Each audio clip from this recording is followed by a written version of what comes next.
اللہ پاک ہماری حاضری اپنی بارگاہ عالیہ میں قبول و منظور فرمائے۔ محتشم سامعین و حاضرین، آقا دو جہاں محمد مصطفیٰ صلی اللہ علیہ وسلم کی صورت ایسی بے مثال صورت ہے کہ اس کائنات میں آپ کی مثل کوئی نہیں، اور آپ کی سیرت طیبہ ایسی عظیم سیرت ہے کہ رب رحمان آپ کے خلق کو، آپ کی سیرت کو عظیم قرار دیتے ہیں۔ آقا دو جہاں محمد مصطفیٰ کتنے حسین تھے، حضرات صحابہ کرام سے پوچھئے، بالخصوص حضرت ابو ہریرہ جن کی صبح و شام آقا دو جہاں محمد مصطفیٰ صلی اللہ علیہ وسلم کے دربار عالیہ میں حاضری رہتی ہے۔ حضرت ابو ہریرہ فرماتے ہیں، ما رأیت شیئا احسن من رسول اللہ صلی اللہ علیہ وسلم۔ آپ فرماتے ہیں کہ میں نے آقا دو جہاں سے بڑھ کر کوئی حسین چیز نہیں دیکھی۔ ابو ہریرہ نے چاند کی چاندنی بھی دیکھی ہوگی، تپتے دوپہر کا سورج بھی دیکھا ہوگا، پھولوں اور کلیوں کا مہکنا بھی دیکھا ہوگا، لیکن ابو ہریرہ فرماتے ہیں کہ میں نے آقا دو جہاں محمد مصطفیٰ سے بڑھ کر کوئی بھی حسین چیز نہیں دیکھی۔ محتشم سامعین و حاضرین، وہ علی المرتضیٰ شیر خدا جو آنکھ کھولتے ہیں تو سب سے پہلے ان کی نظروں میں کوئی چیز پڑتی ہے تو وہ چہرہ والضحیٰ پڑتا ہے، یعنی پہلی نظر علی المرتضیٰ شیر خدا نے جب آنکھ کھولی تو چہرہ مصطفیٰ دیکھا۔ وہ علی جس کا بچپنا مصطفیٰ کریم کی گود میں گزرا، وہ علی جس کی جوانی مصطفیٰ کریم کی دہلیز پہ بیتی، اس علی المرتضیٰ شیر خدا سے پوچھتے ہیں، پیارے علی آپ بتائیے ہمارے نبی محمد عربی کیسے حسین تھے؟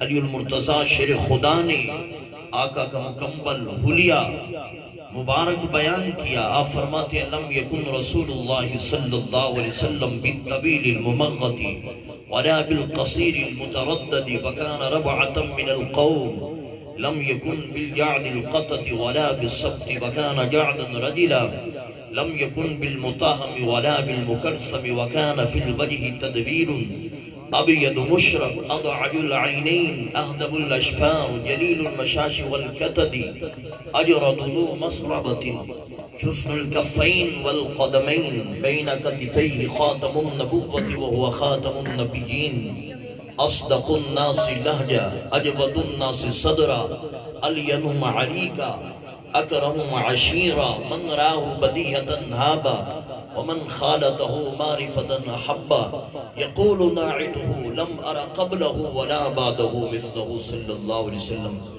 حضرت علی المرتضیٰ شیر خدا نے آقا دو جہاں کی زلف عنبری کی بات کی، فرمایا کہ آپ کے مبارک بال پیچھے سے بالکل سیدھے اور آگے سے کنڈل نما اور گھنگریالے تھے۔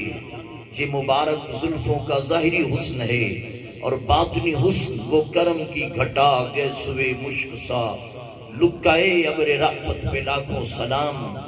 آپ کی مبارک پیشانی کیسی تھی؟ فرمایا واسی الجبین، مبارک پیشانی بڑی کشادہ حسین، یوں چمکتی تھی جیسے اندھیری رات میں چراغ جگمگاتا ہے۔ آپ کی مبارک چہرہ کیسا تھا؟ فرمایا وَكَانَ فِي الْوَجْهِ تَدْبِيرٌ، آپ کے مبارک چہرے میں گولائی تھی جس طرح چاند گول ہوتا ہے، وہی چہرہ مصطفیٰ چاند کی طرح گول تھا۔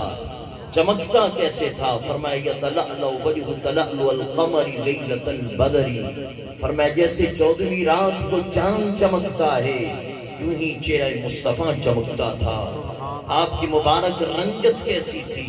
فرمایا ابیض مشرب، سفید سرخی مائل رنگت کی شان یہ تھی کہ جب کالے دل والے کافر آپ کے چہرے والضحیٰ کی چمک دیکھتے ہیں، آپ کے چہرے کی نورانیت سے کافروں کے دلوں کی تاریکی دھل جاتی ہے، جس سے تاریک دل جگمگانے لگیں۔ اس چمکنے والی رنگت پہ لاکھوں سلام۔ مصطفیٰ کریم کی مبارک آنکھ کیسی تھی؟ اشکل العینین اضعج العینین، آنکھ کا یہ تو ظاہری حسن ہے، باطنی حسن یہ ہے کہ نگاہ مصطفیٰ جیسے آگے کو دیکھتی تھی ویسے ہی پیچھے کو دیکھتی تھی۔ صحیح بخاری کی حدیث مبارکہ ہے، آقا دو جہاں ایک نماز سے فارغ ہوئے، صحابہ کرام کی طرف متوجہ ہو کے فرمانے لگے، ہل ترون قبلتی ہا ہنا، میرے صحابہ تم سمجھتے ہو میرا رخ قبلہ کی طرف ہوتا ہے؟ میری پیٹھ کے پیچھے کھڑے صحابہ تم سمجھتے ہو کہ میں تمہارے رکوع سے، تمہارے سجود سے، تمہاری شکلوں سے، تمہاری حرکات و سکنات سے بے خبر ہوں؟ آقا نے فرمایا اپنے رکوع سجود ٹھیک کیا کرو، واللہ لا یخفى علی رکوعکم و خشوعکم انی لاراکم من وراء ظہری۔ آقا نے قسم اٹھا کے فرمایا میری پیٹھ کے پیچھے کھڑے صحابہ، میں محمد کا رخ قبلہ کی طرف ہوتا ہے لیکن میں تمہارے رکوع سجود کو بھی دیکھ رہا ہوتا ہوں۔ قبلہ پیر صاحب تشریف فرما ہے، پوچھئے، آقا فرما رہے میں تمہارے خشوع خضوع سے بھی باخبر ہوں۔ خشوع خضوع کیا ہے؟ یہ دل کی عاجزی کا نام ہے۔ گویا آقا تو جہاں اپنے صحابہ کو فرما رہے ہیں میری پیٹھ کے پیچھے کھڑے صحابہ میں تمہیں بھی دیکھتا ہوں، تمہارے سینوں میں پوشیدہ دل، تمہارے پوشیدہ میں دلوں میں پوشیدہ خیالات کو بھی دیکھتا ہوں۔ اور آگے فرمایا انی لاراکم من وراء ظہری، فرمایا میرے صحابہ میں پیٹھ کے پیچھے سے تمہیں دیکھ رہا ہوتا ہوں۔ جو یہاں میرے بھائی کہتے ہیں آقا تو جہاں کو دیوار کے پیچھے کی خبر نہیں، تاجدار کائنات محمد مصطفیٰ نے فرمایا تم دیواروں کی بات کرتے ہو، اے میری پیٹھ کے پیچھے کھڑے صحابہ میں تمہیں دیکھتا ہوں، صرف تمہیں ہی نہیں تمہارے سینے میں پوشیدہ دل، تمہارے پوشیدہ دلوں میں پوشیدہ خیالات کو بھی میں محمد دیکھ رہا ہوتا ہوں۔ سرے عرش پر ہے تیری گزر، دل فرش پر ہے تیری نظر، ملکوت ملک میں کوئی شے نہیں جو تجھ پہ یا نہ ہو۔ متشم سامعین و حاضرین، مصطفیٰ کریم کی مبارک زبان، وہ زبان جس کو سب گن کی گنگی کہیں، اس کی نافذ حکومت پہ لاکھوں سلام۔ مصطفیٰ کریم کی مبارک زبان کی یہ شان ہے کہ آقا کی زبان سے جو الفاظ، جو دعا نکلتی ہے وہ تیرے قذابن کی نکلتی ہے۔ صحیح بخاری کی روایت، آقا دو جہاں محمد مصطفیٰ صلی اللہ علیہ وسلم خطبہ جمعہ ارشاد فرمانے کے لیے منبر پہ جلوہ فرما ہے۔ مجمع عام میں ایک صحابی، ایک دیہاتی، ایک عرابی کھڑے ہو کے عرض گزار ہوتے ہیں، کہتے ہیں جعل مال وحلق لیال، یا رسول اللہ مدت ہوئی بارش نہیں برس رہی، ہمارے کھیت کھلیان سب خشک ہو گئے، خشک سالی اور قحط سالی کا ہمیں سامنا ہے۔ آقا دعا فرماؤ بارش برسے، ہماری خشک سالی خوشحالی میں بدل جائے۔ نعرہ تکبیر، نعرہ رسالت، نعرہ تحقیق، نعرہ حیدری، نعرہ غوثیہ، لجپال لجپال، پیر سیال پیر سیال پیر سیال پیر سیال، علماء حق اہل سنت۔ شم سامعین و حاضرین، آقا دو جہاں محمد مصطفیٰ کے مبارک ہاتھ اٹھے، آپ کے لب ہلنے لگے، پھول جھڑنے لگے، فرمانے لگے اللہم اسق غیثا مغیثا، باری لا برسنے والی بارش عطا فرما۔ ادھر مصطفیٰ کریم کے ہاتھ اٹھے، ادھر صحابہ کہتے ہیں ہماری نظریں آسمان کی طرف اٹھی، والذی نفسی بیدہ ما نرا فی السماء قزطا، صحابہ کرام کہتے ہیں ہم نے پورے آسمان کو بغور دیکھا، پورے آسمان پہ چپے کے برابر بھی بادل کا نام نشان نہ تھا۔ مصطفیٰ کے لب ہلنے لگے، بارش کی صدائیں گونجنے لگی، فما وضعہما حتی صار الصحاب امثال الجبال، بس دیکھنے کی دیر تھی، دائیں بائیں سے آگے پیچھے سے کالے بادل آ گئے، ٹپ ٹپ بارش برسنے لگی۔ لم ينزل عن المنبر حتى رأيت المطر يتحاضر عن لحيتي، آکے دو جہاں محمد مصطفیٰ صلی اللہ علیہ وسلم ابھی دعا ختم کر کے منبر سے نہیں اترے۔ صحابہ کرام فرماتے ہیں بارش اتنی برسی کہ آکے دو جہاں کی مبارک داڑھی بارش کے قطروں سے بارش کے پانی سے تر ہو گئی اور آپ کی مبارک داڑھی سے بارش کے قطرے قربان ہو کے نیچے گرنے لگے. فَمُطِرْنَا يَوْمَنَا وَمِنَ الْغَدِ وَمِنْ بَعْدِ الْغَدِ حَتَّى يَوْمِ الْجُمْعَةِ الْأُخْرَى. جمعے کا دن بارش برستی رہی، ہفتہ بارش برستی رہی، حتیٰ کہ اتوار سوموار پورا ہفتہ بارش برستی رہی. اگلا جمعہ گیا، عین وہی وقت ہے خطبہ جمعہ ارشاد فرمانے کے لیے آپ ممبر پہ جلوہ فرما ہیں. پھر وہی دیہاتی رابی کھڑے ہوئے، عرض گزار ہوئے، تہدم البناء وغرق الیال.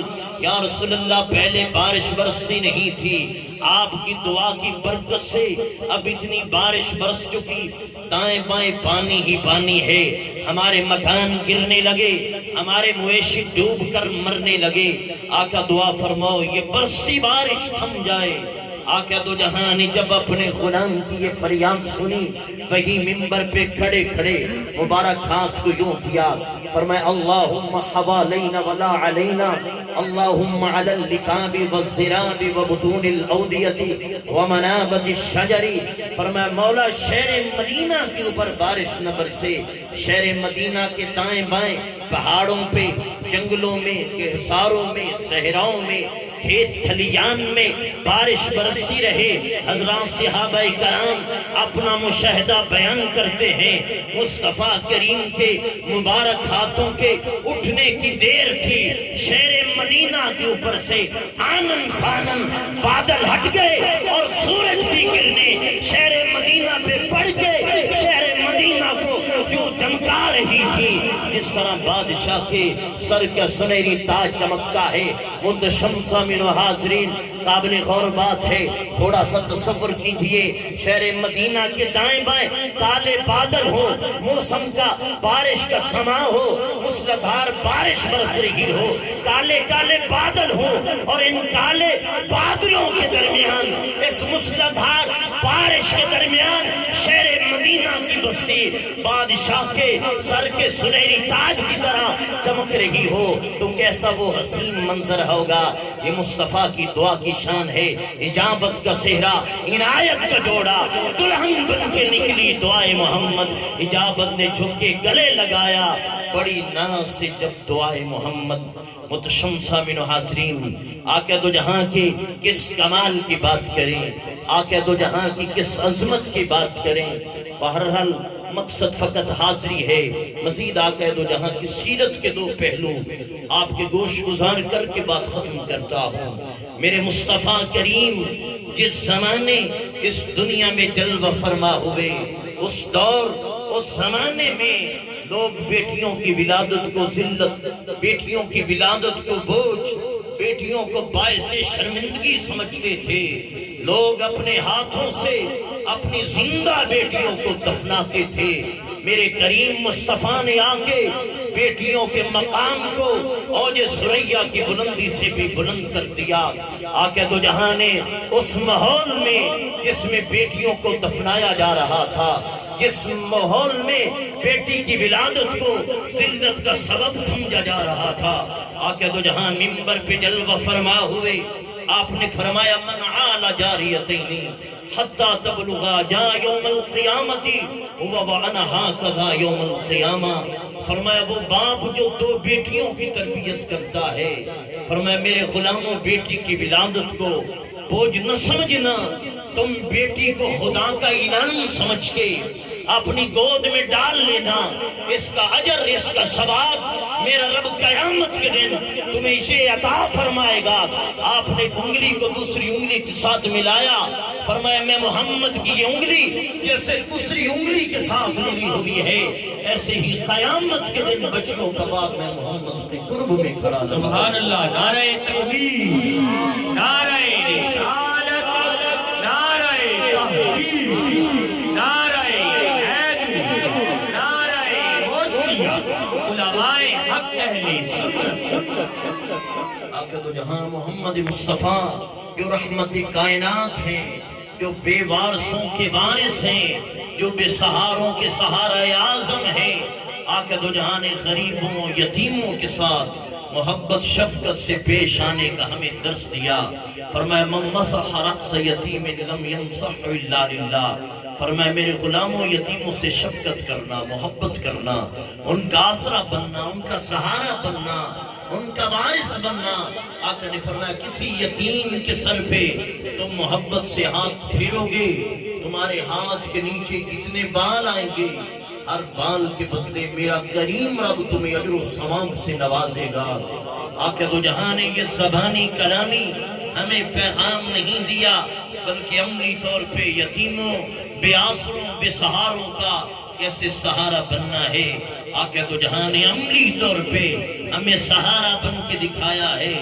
آقا دو جہاں عید کے دن اپنے نواسے حسن حسین کے ساتھ مدینے کی گلی سے گزرے، عید کی نماز کی ادائیگی کے لیے آقا دو جہاں تشریف لے جا رہے تھے. آپ نے شہر مدینہ کی گلی کے نکر میں ایک بچے کو زاروں کا دار روتے ہوئے دیکھا. آپ نے اس بچے کو قریب لا کے فرمایا بچے آج تو عید کا دن ہے، آج تو ہر بچہ عید کی خوشیوں میں مگن ہے، آج تو ہر بچے نے عمدہ لباس پہن رکھا ہے. اے بچے یہ تیری آنکھوں میں آنسو، تیرے پھٹے پرانے میلے کچیلے کپڑے کوئی غم کی داستان سنا رہے ہیں.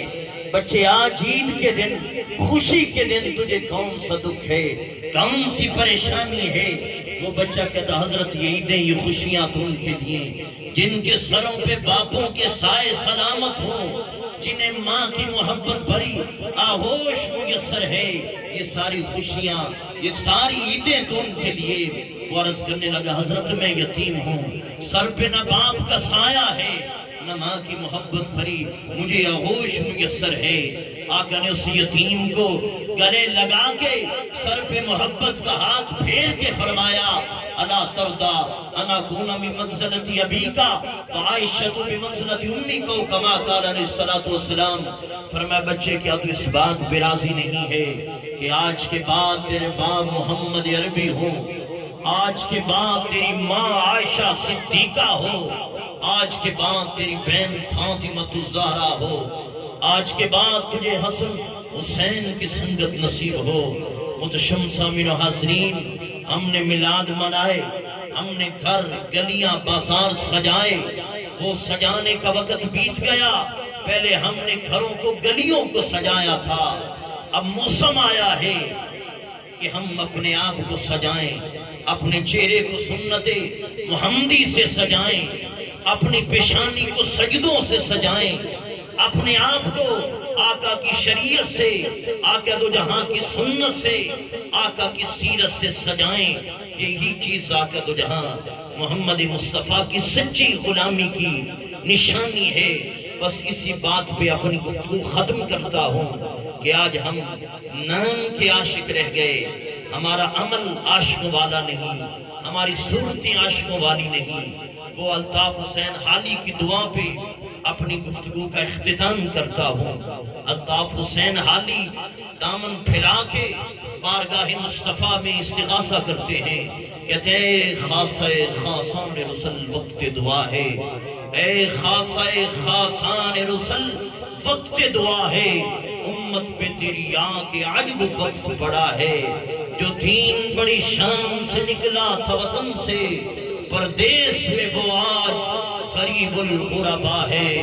جس دین سے ہوئی بزم جہاں چراغاں، اب اس کی مجالس میں نہ بتی نہ دیا ہے. وآخر دعوانا